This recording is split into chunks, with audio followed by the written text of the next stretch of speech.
Saida Zununova go'zal va dardli she'rlar yozgan betakror shoira edi. U teran mantiqli hikoyalar yozgan beqiyos adibi edi. Saida Zununova serqirra ijodkor, vafodor ayol, po'lat irodali inson edi. Qadrlasang insonligingni, vafo qilsang o'zingga o'zing. Faqat shunda men bilan to'g'ri kelur taqdir yulduzing. Iste'dodli shoira, ko'plab nasriy asarlar muallifi Saida Zununova 1926-yilning 15-fevralida Andijon shahrida xizmatchi oilasida dunyoga keldi. Otadan erta yetim qolgan Saida 1941-1943-yillar Andijon o'qituvchilar institutida tahsil oldi. U Andijon maktablarida muallima, gazeta muharririyatlarida adabiy xodim bo'lib ishlagan. İlk she'ri 1935-yili Paxta fronti gazetasida bosilgan.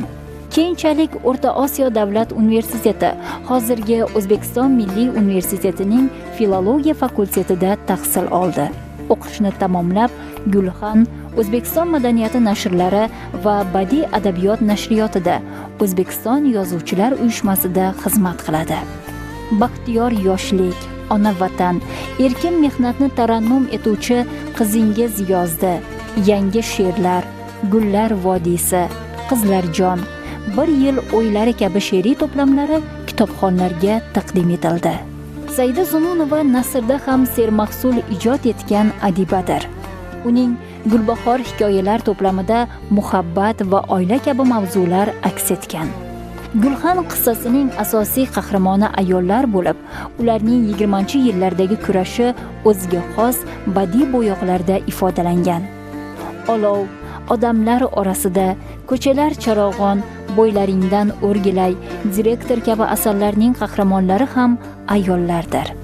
Sevimli shoiramiz Saida Zununova qo'sh qanotli ijodkor adib Said Ahmadning turmush hamrohi, sevimli rafiqasi edi.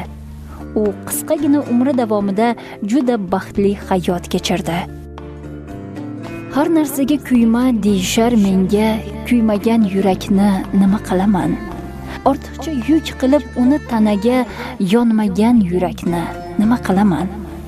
Men-ku shoir axir, har bir inson ham bebaxtdir qalbining qo'ri bo'lmasa. Chiroq ardoqlanmas edi dam badam parpirab yonmasa, nuri bo'lmasa. Hukumatimiz Saida Zununovaning adabiyotimiz taraqqiyotiga qo'shgan salmoqli hissasini taqdirlab, uni hurmat belgisi ordeni bilan mukofotlagan.